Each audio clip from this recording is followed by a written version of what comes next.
They need to worry and betray time with urgencies, false and otherwise. Purely anxious and whiny, their souls won't really be at peace unless they can latch onto an established and proven worry, and having once found it, they assume facial expressions to fit and go with it, which is, you see, unhappiness. And all the time, it flies by them, and they know it, and that too worries them no end. And that was said by Jack Kerouac. Welcome to Surviving the Matrix, ladies and gentlemen. My name is Max Igan. It's a pleasure to be with you once again, and I'll be your host for the next hour. And it's remarkable, folks, the false worries that we do create for ourselves in an effort to betray time with false urgencies, and all the time flies by us and our life is suddenly over, and that also worries us to the extreme, and yet we have spent most of our life immersed in false urgencies which have very often prevented us from ever truly experiencing ourselves.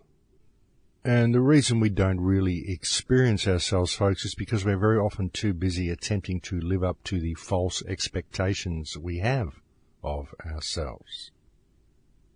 And the reason I name these expectations as false expectations is because very often that's exactly what they are, simply because very often the expectations we have of ourselves are based in fantasy. And I've done shows about this recently where I've spoken about how our imagination has been hijacked and replaced with fantasy. We are given parameters within society and social goals to achieve, which are essentially unachievable. Well, unachievable to the degree that we believe them to be achievable. And the metaphor I use for this is that things always look better on the box, yet when you buy the product and take it home, it's never what you expected it to be. It's the same with our goals, the goals that we set ourselves within these social parameters. We're given this television sort of version of reality, and we're told that this is what we should aspire to be. And if we achieve these certain rungs in the social ladder, then we will be deemed successful. And all the while, we're taught to externalize our own power and externalize what it means to be successful. And we're taught to externalize everything of worth about ourselves. Essentially, it's a method of externalizing our personality, whereby we judge our personality and our personal worth on the possessions that we have around us. When really it's just stuff. It's nothing really to do with who and what you are.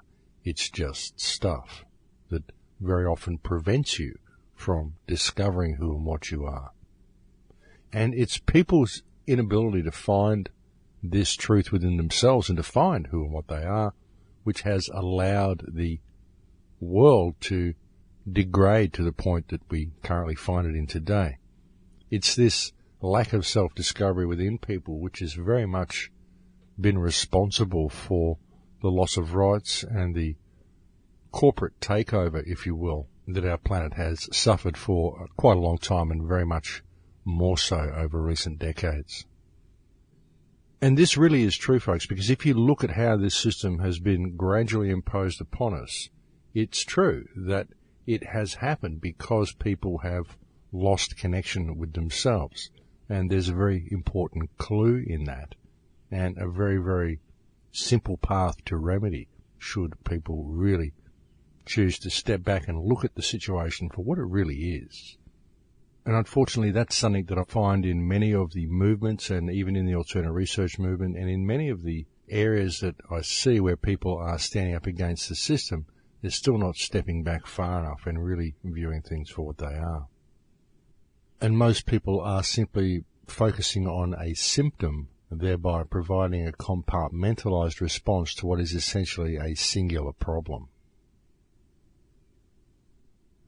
Now, I've often suggested to you that the best way to deal with the system that we find ourselves enslaved to is to step above it, to realize what the legal system is, and to understand the difference between that which is legal and that which is lawful, and to seek remedy from higher sources than what we are provided within the parameters of the system. And what I'm essentially saying, folks, and I've said this many times, but what I'm essentially saying is that we made this whole system up. It's all fiction. The whole thing is fiction. It's all legal fiction. Essentially, it's fictions within fictions. It's even like fractals, because you have the society, which itself is a fiction. The whole understanding of how reality works that we're given within the parameters of our society is fiction. And within that fiction, we have this fictional system of government and this fictional legal system within that. And ultimately, it's all fiction, because the people within government are simply public trustees. And I've said this to you so many times before, folks, that it isn't until we look at things from their truest perspective that we will ever find remedy. And we have to understand that these people whom we call government simply are public trustees. That's all they are. And that the remedy to dealing with the rules that they impose upon us is for us to know who we are. And I've said this so many times on the show that when you look at their system, it goes in the order that God created man and gave man dominion over the earth, and then we created everything else. And that's basically the way it works. And all you really have to do is remember that. And that sounds really simplistic, but it's true. It's just intimidating sometimes. You try to use that when you go up against the system, and you get a little bit intimidated because you're in their courts, and it throws your energy. It really does. It puts you in a very, very uncomfortable energetic state, and that's why they like to take you into their court.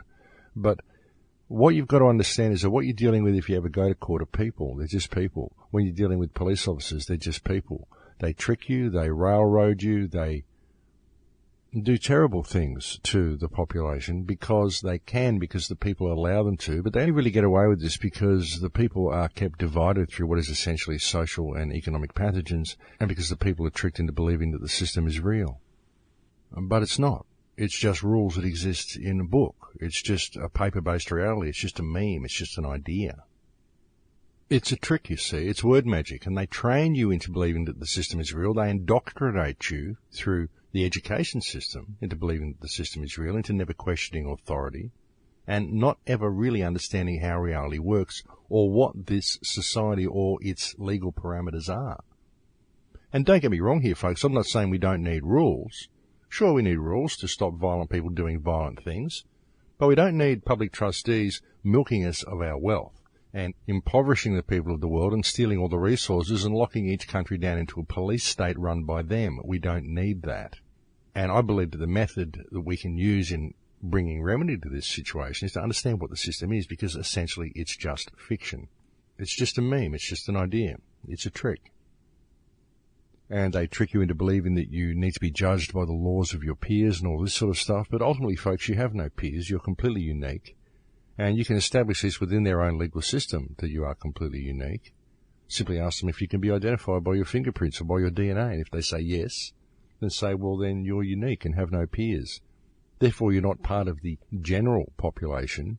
You are a completely unique expression of sentience, inhabiting the vessel granted to you by creation for the experience. And therefore you have no peers. You're not part of the general population, and so you are not part of the general legal system. And therefore you are standing in their court in the capacity of sui generis. And if they wish to establish claim over you, then you need to see a contract bearing the wet ink signature of your creator, which granted them jurisdiction over you. And if they cannot provide that, you could then question them whether they are part of a slavery system, which I believe would be illegal under their legal system, would it not? And so you see, it's just the way you look at things, folks. And the point is that when the whole community is armed with this type of understanding, and they put it into practice because they can, because they are empowered, and because they respect each other and are willing to stand by each other, because they can see that there is a fraud and a slavery system which is being perpetrated against them, which is being used to milk them of their wealth through taxes and all of the corrupt legal system that's imposed upon us, then perhaps we will get some results within our community. But the problem that we're facing, folks, is that with all the problems that we have within our community and within our system, what we are always attempting to do is to search for legal remedies within the system by using its own parameters. But the legal system was created by the system not to provide legal grounds for us to do things, not to provide protection for us, but to provide protection for the system. And the way to address the problems of the system will never be found within that legal system. And the only way we will ever actually be able to address these problems is by understanding that the legal system is simply fiction that was created by the system. But the system was created by us, and in fact it was created by public trustees, whom we, as people, living entities, appointed to positions to manage our infrastructure for us. And all these people have done is create laws, create wars, impoverish the people of their nations, and steal the wealth of the nations and transfer it usually into foreign hands, although a good deal of it does also go into their pockets. Look at Australia here. We have Der Führer Frau Gillard, happens to be the highest paid world leader at the moment. She has given herself raises to the point where she is now the highest paid world leader on the planet. She receives more money per year than President Obama, I believe, probably because she's done such a good job in imposing this slavery system in Australia and keeping the Australian people in line. The Australian people, unfortunately, folks, are very apathetic. They still believe they are really lucky and really happy, and we get told that Australia is the happiest population on earth. They're the most complacent population on earth, folks. They've got the most fluoride in the water, and so they're some of the most locked down and disconnected people in the world, unfortunately. I mean, it pains me to have to say that, being that they are my countrymen, but unfortunately that's just the way it is. And they don't really care about their servitude because they can't see that it's there. That is why Australians are so happy. Plus, they're given plenty of space to move around in as well. It's much more open than anything you'd find in England or Europe or even America. It's more like free-range slaves over here. But I'm probably going off on a bit of a tangent here. But anyway, the thing is, we can see the system for what it is. The question is, what do we do about the system? Well, I firmly believe that this will come through discourse. Shows such as this, you out there who listens to these shows, if you can grasp the concept of what I've been saying and how this system works and what you are, then you can start demonstrating this to the people around you. And we can create these grassroots ripples. This is how it has to happen. And it will happen because the more people are becoming disgruntled and disconnected and discarded by the system, and the more people are getting caught within its grasp, the more people are suffering and the more people are looking for a way out. The more people are seeing the claws that actually hold them, and they're looking for a way out. And the problem is that there are a lot of people out there who are screaming out fear about the situation that we're in, and it is a situation of concern. Let's make no mistake about that. There is cause for concern. But the main cause for concern is the fact that the people are not really awake to the problem, and when they do wake up to the problem, they move straight into fear. Whereas I see the problem is really opportunity, because what we have here is an opportunity to really discover who we are and to really step back and look at the system for what it is. And it's very clever, folks. You see, they've created a whole system based basically in word magic, and it's a mirror image of what reality is supposed to be. I've spoken about this many times recently on the shows as well, that what we're given by this system is a mirror image of reality.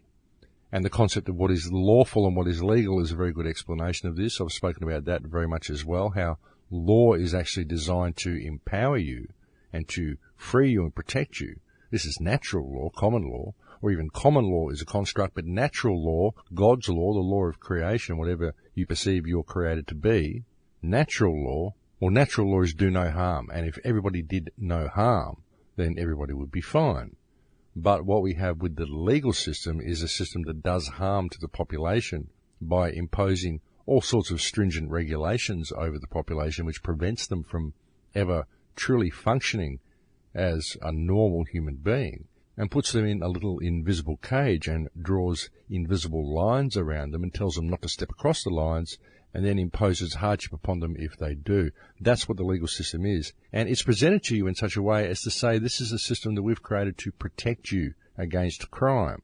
But it is the system itself which has created the crime via the mechanism of imposing a system of commerce over the minds of the people.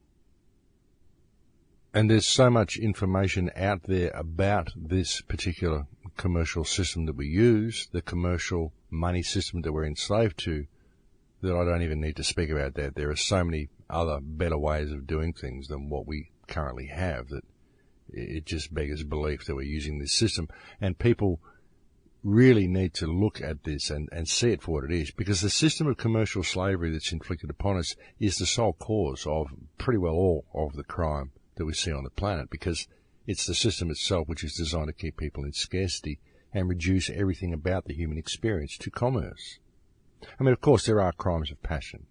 There are enraged lovers, and there are psychopaths who do bad things. So not all crime is due to a commercial system, but all crime that's based in scarcity, all theft and the scarcity, and basically all the social division that we see in our society is a direct result of this commercial system.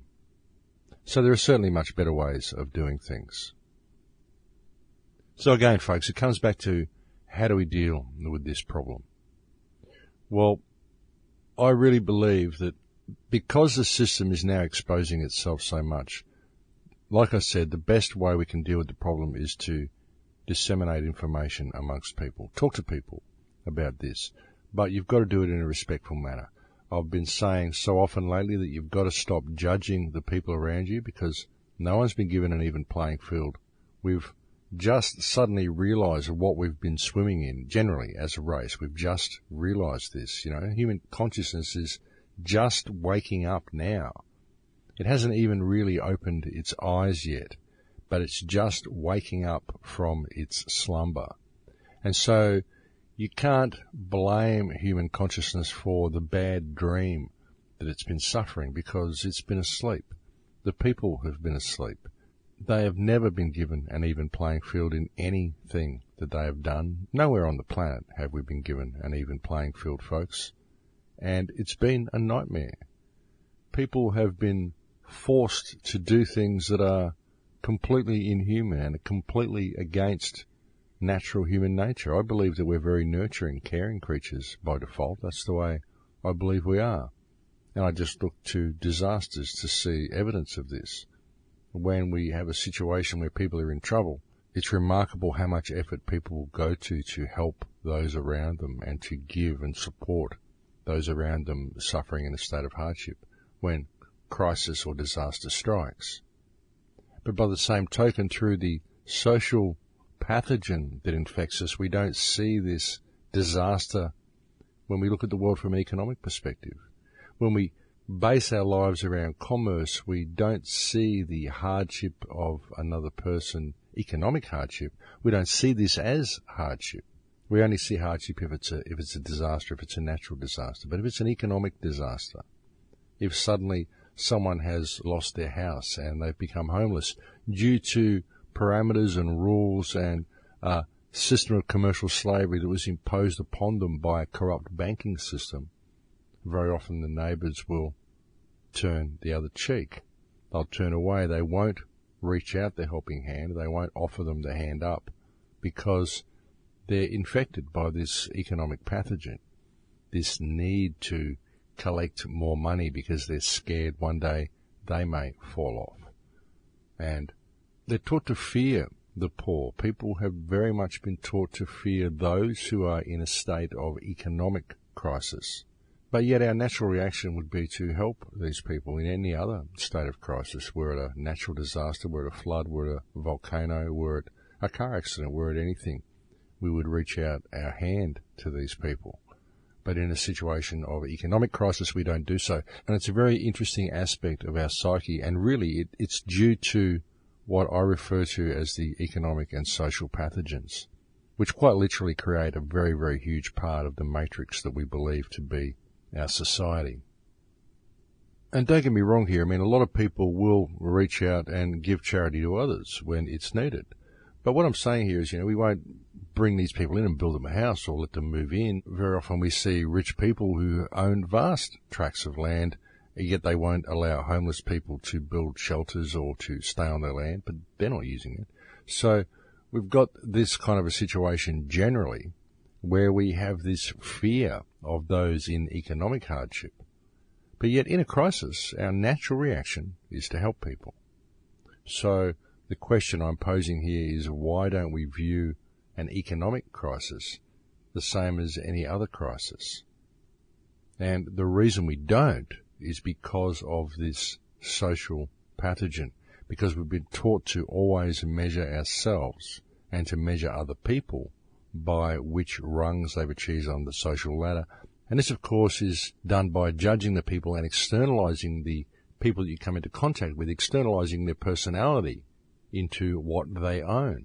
And what they own becomes the person. Oh, let's go and visit this guy. He has a nice pool. He has a nice car.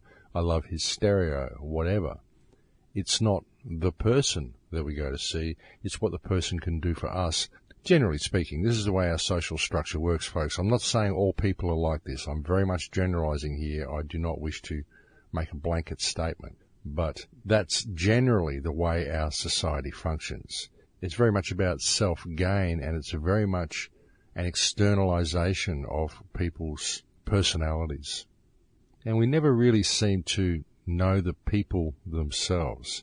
It's all about the stuff, and very often people judge themselves and their own worth based on their stuff.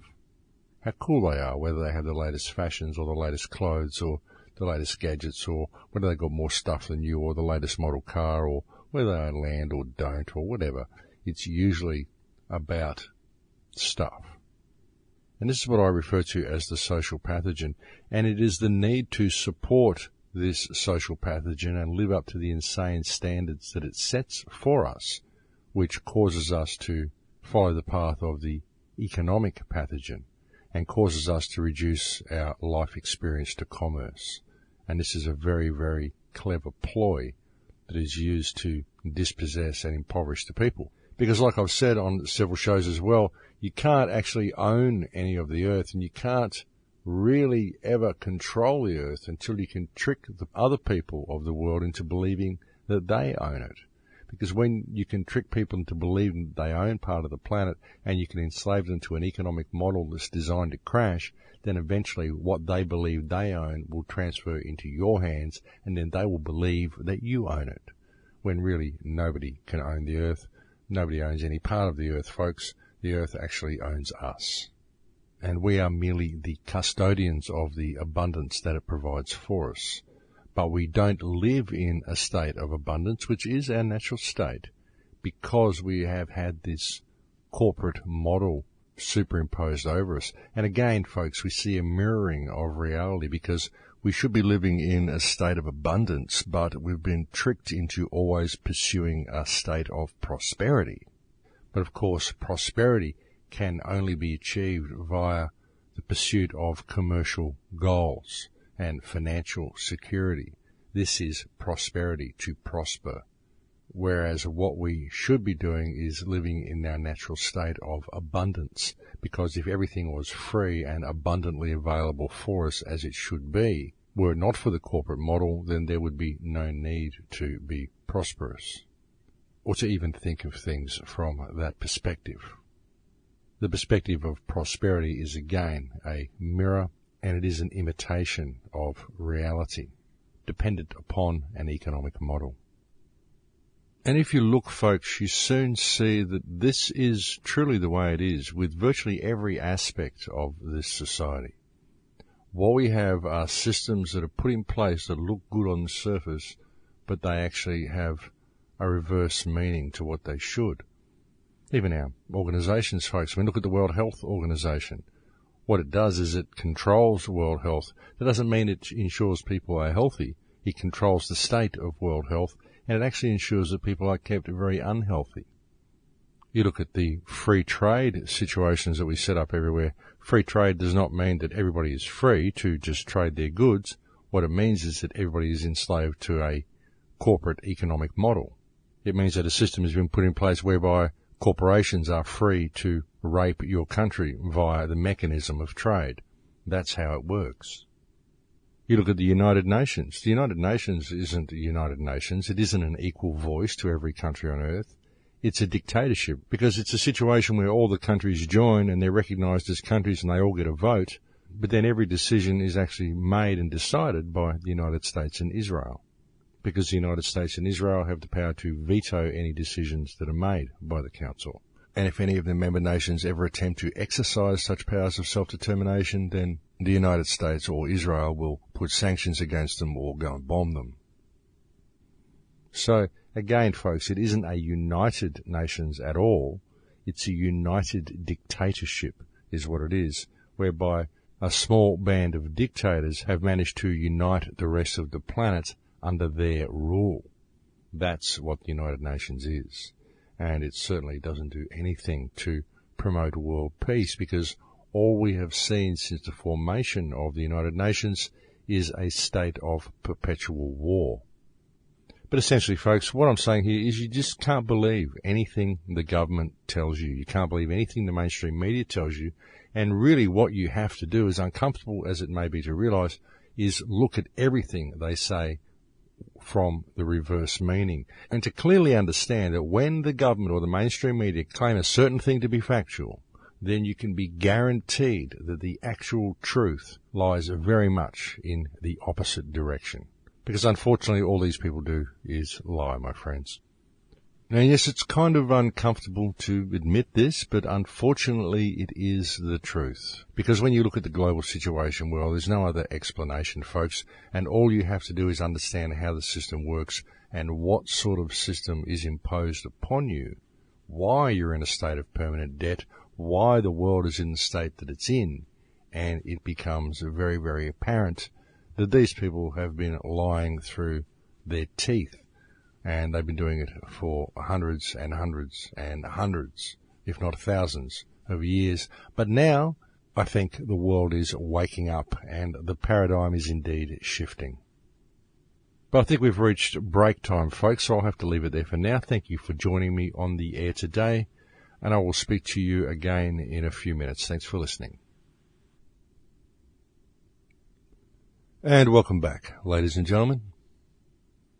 Okay, so it's like this, folks. I mean, I've been coming on the air and I've been talking to you about all this sort of a situation for 6 years now.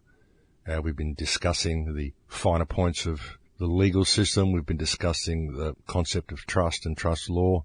I've been attempting to point out to people the power that we actually hold. And I've attempted to show people that the only way the system is going to be reined in is by us. It's not going to ever be done by politicians. It's not ever going to be done by operating within the parameters of the legal system. So that's the bottom line, folks. I mean, really, that's the bottom line. What exists between ourselves and government is a trust agreement. I don't know how much more simple I can say this, but that's what your relationship with government is. It's a trust agreement. That's all these people are public trustees. The rules they write in books are simply rules written in books. They don't mean anything. They're not law. They're legislation that is masquerading as law. And the only way we are ever going to fix the situation that we're facing and to bring the world back onto the correct path and the people back onto the correct path is to take control of the situation ourselves. And we are only going to be able to do this through the power of a united community, which we are only going to be able to achieve once we learn to respect ourselves and respect those people around us. I mean, that's it. That's the bottom line. We could fix the world in one day if we decided to act. If we simply put down our differences, because they're all fictional. You can't judge people by what they've done because nobody's been given an even playing field. And we simply turned to address the problem. We've got to understand that we're operating within a fictional system here. We're quite literally living in a matrix, folks. And you've got to understand that the politicians are not working for us. They are not working for the good of the country. They are not working for the good of the people. We've got stuff going on in Australia here which is outrageous. They're calling for the sterilisation of certain children. And people have got to explain if they don't want to vaccinate their children. They've got to jump through several hoops and fill out all these forms and all this rubbish just to claim an exemption from vaccinating their children. And if they don't do this, then their children will be ostracised by society. They won't be allowed to go to the schools, which is probably a good thing, because the schools are simply indoctrination systems anyway. But look, the point is, folks, we've got a government here that is so utterly corrupt. Der Führer Frau Gillard is a total psychotic lunatic. She's a sociopath with aspirations of dictatorship, and the human gene pool would be vastly improved had this woman been drowned at birth. That's what we're facing in this country. And she's even admitted that she's a public trustee, and yet the people still have not acted. She openly stated in a statement she made to the mining companies in 2012 that she is a public trustee. So we have the ability to fix this problem if we decide to act, and we could do this if we would just put down our stuff with each other.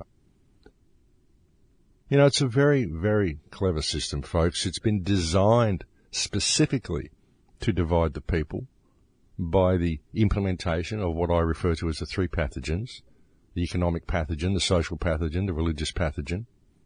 And we have the ability to fix it if we could simply step back and look at things as a whole and respect each other. You know, folks, I don't know anybody that I've actually got a problem with. I don't know anybody that I dislike. I mean, even Julia Gillard, I can look at her and I can say she's a psychotic lunatic, she's a sociopath, but that's simply a statement of observation based on her actions. It doesn't mean I dislike her. I actually feel sorry for her. I don't like what she's doing, but her, in general, I mean, I don't want to hurt her. I just want her to go away and stop trying to ruin other people's lives because she's a psychopath. She shouldn't be doing what she's doing. But it doesn't mean I dislike her. I just don't know anybody that I actually dislike or that I actually have stuff with. You know, speaking out against someone's actions is a different thing to actually hating them or spreading hatred about them. There are many people who dislike me, apparently. I mean, there's people like Ed Sheerini, Dallas Goldbug. I mean, I find the lies that he has told about me to be quite offensive, and I'd like to confront him on them, but I don't hate him for doing that. I just don't hate him. I just think he's an idiot. He's a moron. He's disconnected. There's a would-be cult leader here in Australia who's trying to set up a commune and get people to buy into his land while not handling any money himself, of course. His wife does all the finances because he's not allowed to have money touch his hands. And he's got whole articles and videos of hatred about me on his website. Well, so I'm told anyway. I mean, I don't know. I haven't actually watched or read any of it, but I don't hate him either. I mean, he's just disconnected, the poor guy. I feel quite sorry for him. He's probably even got a good heart inside, but he's just running programs and he doesn't know it. So you can't judge people for what they do, folks. I mean, people are caught within this matrix and they're running programs. We've got to put all of that stuff aside and we've got to start respecting each other and uniting as a community and standing up to address the problem of our out-of-control public trustees, because we're the only ones who can do it. And this is the message that I've been attempting to convey to you for 6 years now. I mean, I've been really calmly, quietly saying the same thing in as many different ways as I can think of. I've been attempting to help people understand how reality works, what their connection to reality is, and to exercise the power that they have to bring about positive change. Because we all have the power to do this, folks. In every single country on the planet, we have the power to do this, but it can only be done through a united community, which can only be done once we respect each other. And I just don't know what the problem is. I don't know why people can't have this respect for each other. I don't understand how people have stuff with each other. I mean, they only do because they're programmed to have it. They only do because they don't understand how reality works. Because when you understand how it works, the stuff falls away. It just falls away. You know, I have so much faith in the human race to be able to fix this problem. I have so much faith in mankind. I really do. If I didn't have the faith in everybody out there to really be able to grasp the stuff that I'm bringing to you and be able to bring about positive change, then I wouldn't do the radio shows. I wouldn't have made any of the films. I wouldn't have done anything that I've done if I didn't have this enormous faith in people to be able to wake up to themselves. And it pains me to see the world getting worse all the time. It pains me to see the wars. It pains me to see such corrupt pieces of legislation being brought in by public trustees. It pains me to see the people going along with it and the hardship they suffer due to their failure to see that the system is fiction. It hurts my heart. It hurts my soul to see this. It just does. And that's why I do what I do. And it upsets me sometimes to think that it's going to have to get worse and people are going to have to suffer more before they wake up. And unfortunately, there's going to be a lot of people that don't make it. There's going to be a lot of people that don't make it through the machine. There'll be people that probably even go down that path. And the psychopaths who run the world are deeply embedded in their positions, and they are not going to give up their positions very easily. And this is why we need the strength of community. We need the strength of ourselves. And we're only going to find that by understanding how reality works and really stepping back and looking at things from a different perspective, folks. We've got to shift the paradigm. I mean, what other choice do we have? The other choice is to simply step back, not worry about it, enjoy your life, get on with things, and allow the world to go to hell. Because that's what it's doing. It's quite literally being destroyed around us. And what's really being destroyed is ourselves. We're destroying our habitat. I mean, the earth will go on no matter what we do. Even if we kill ourselves and kill all life on the planet, the earth will still go on. The earth knows what it's doing, and it has its own plans. And it can either bring us with it or it can leave us behind. We somehow think that our actions are going to affect the fate of the earth, but it's really not that way at all. Our actions only really affect the fate of life on earth. They affect us more than anything. Of course, they also affect the other animals, the environment, the beautiful, beautiful planet that we live on. It's such a beautiful planet, folks. It's so beautiful. Everywhere you look, it is just beautiful. I mean, you look at a sunset, you look at a flower, you just look at a meadow, a tree, a bubbling brook. You can look at a storm, a violent lightning storm, and it is so beautiful. A volcano, it's beautiful. Everything about this planet is incredible, folks, and we are destroying it all, and we are destroying the garden that has been provided for us by creation, by our enslavement to an economic model and our enslavement to a pathogenic system, a psychopathic system. And we have allowed psychopaths to reach positions of prominence in all of our countries. Folks, if they're in a position of power, they're a psychopath, because otherwise they wouldn't even want to be there. They wouldn't want to have that sort of power. You out there listening to this show today, would you want to be in a position where you control other people? Why would you want to do that? I mean, I wouldn't want to do that. I want people to be able to control themselves. I want to turn the earth back into a garden like it should be. I don't want to see ugliness everywhere. And that's really what it is, folks. It's ugliness. Because control of other people is ugly. Control of the environment is ugly. You know, factories and black smoke and starving people, and it's ugly. It's all ugly, folks. Corruption is ugly.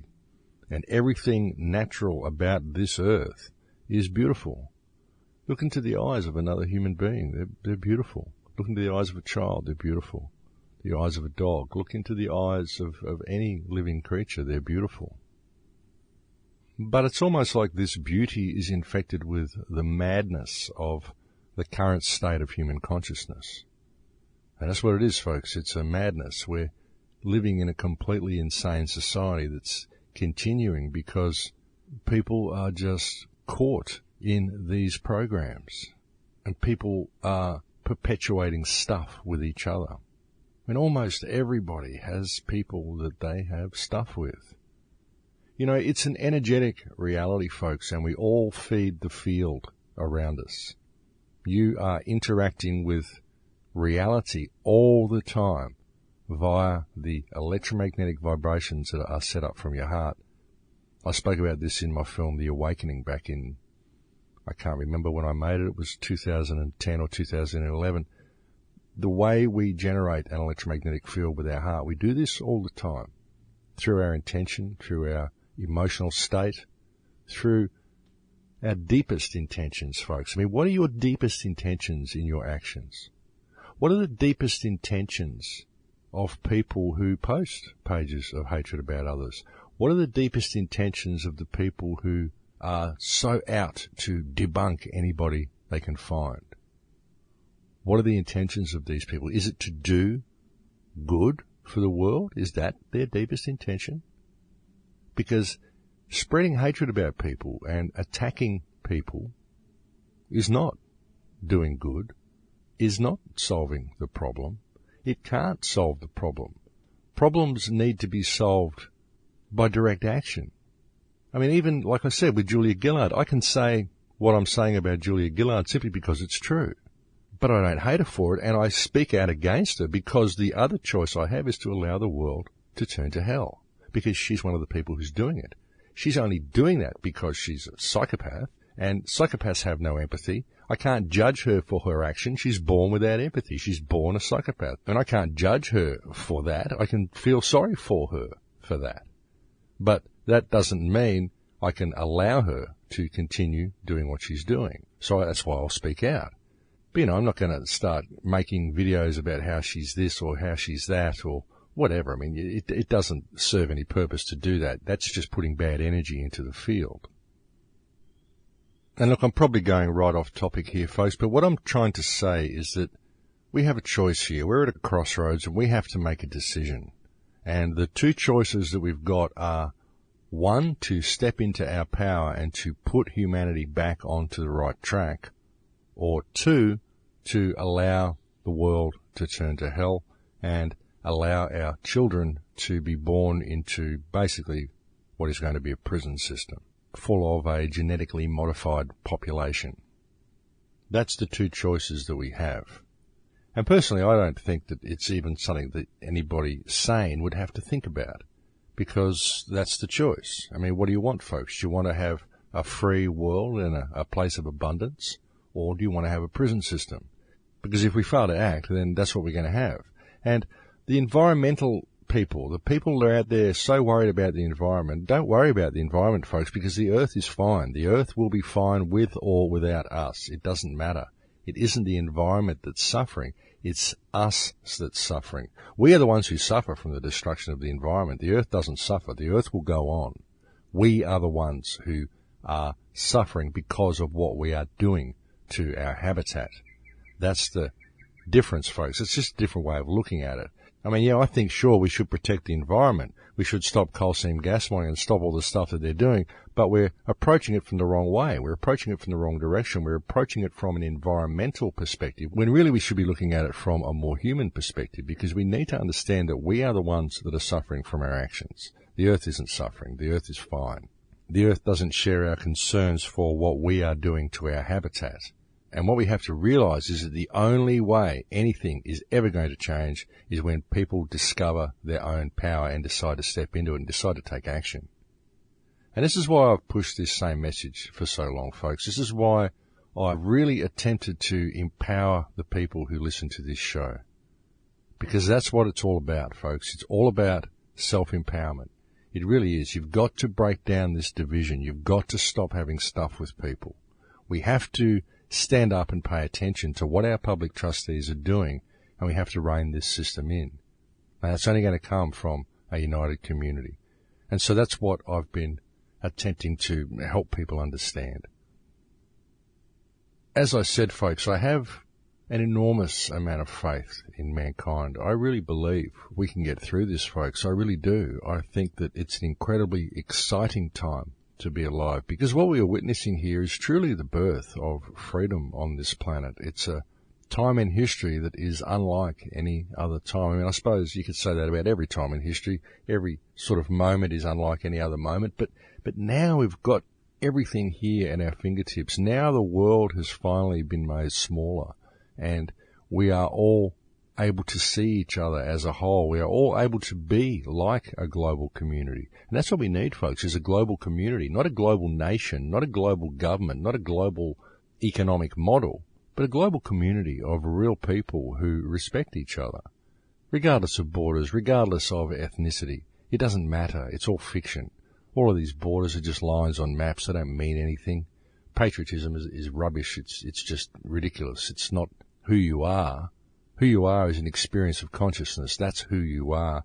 And what you do with that consciousness is what's important. What you do with your time here is what's important.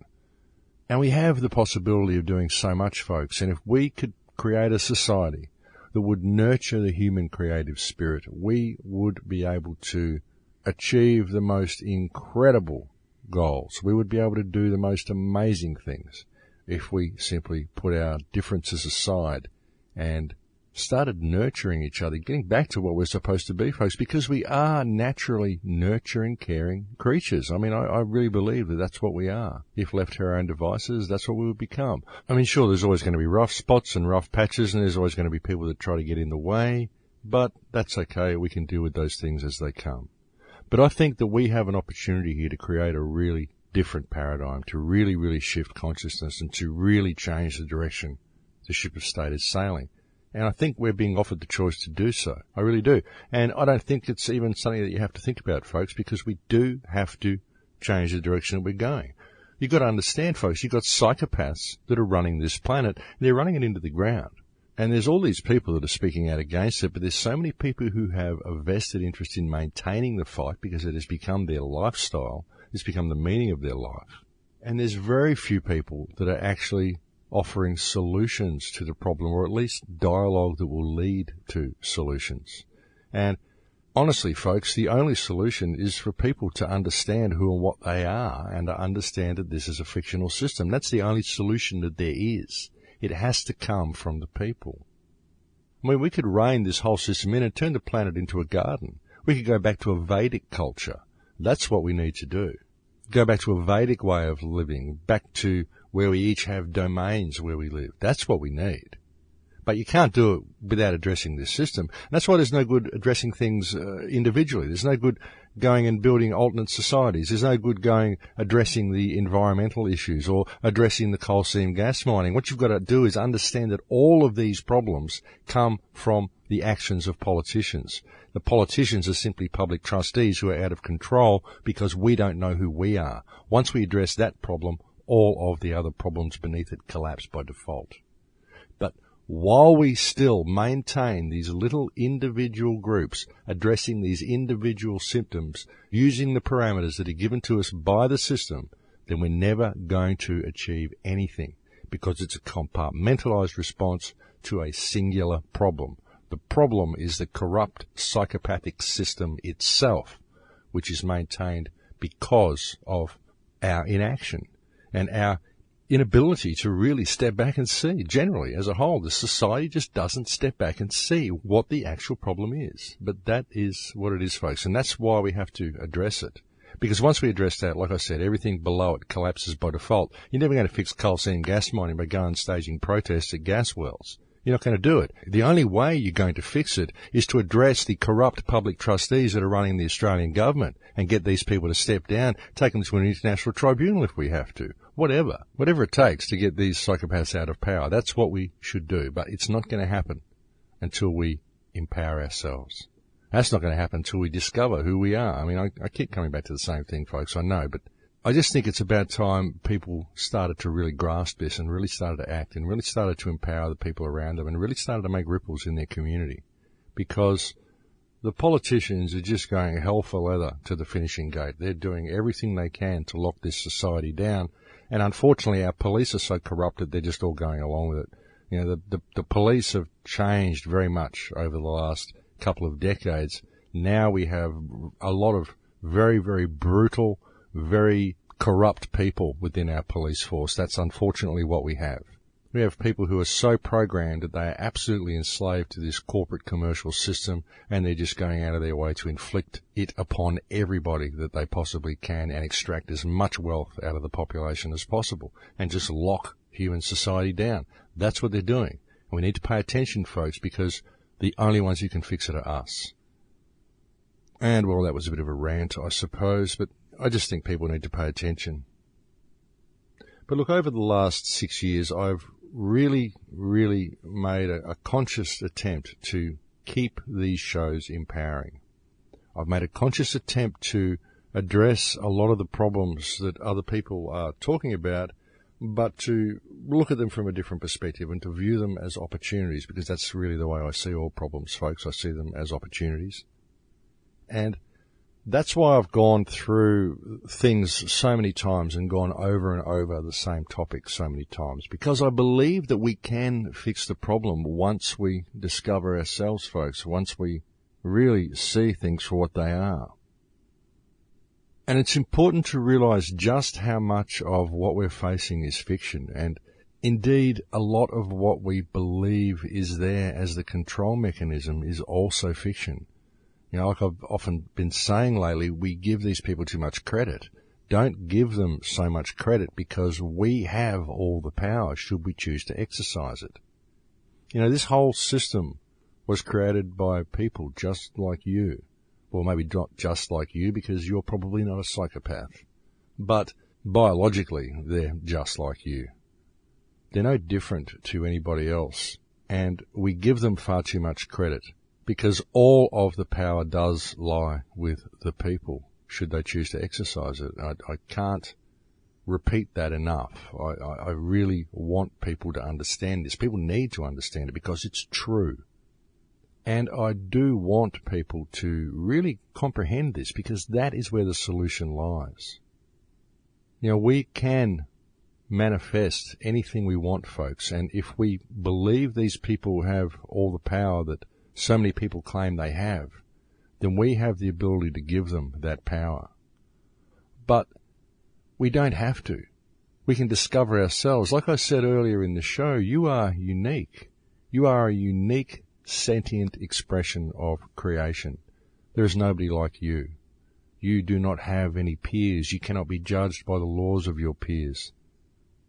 And if you live your life serving natural law, God's law, the highest authority that there is, whatever you perceive that authority to be, then you can step above the system. You do have the ability to step into your own power, simply through a simple process of self-discovery. But it's self-discovery, folks. I can't show you the way there, and you won't find the way there in a book by somebody else. All you get is their perspective. You may find help, absolutely. I mean, I'm not saying don't read philosophical books by other people. Sure, go and read them. Get all the information that you can. But realize that all of the power to exercise the information that you're finding and to put it into practice lies with you. It all lies within yourself. Everything that we need is within ourselves. We're not going to find the answer from an external source. And that's what the legal system is. It's an external source. It's a fictional external thing. It only exists on paper. There is only one law. That law is do no harm. That's it. That's all you need to do. That's the way you need to live your life. If everybody lived their life in that way, then the world would be a very, very different place.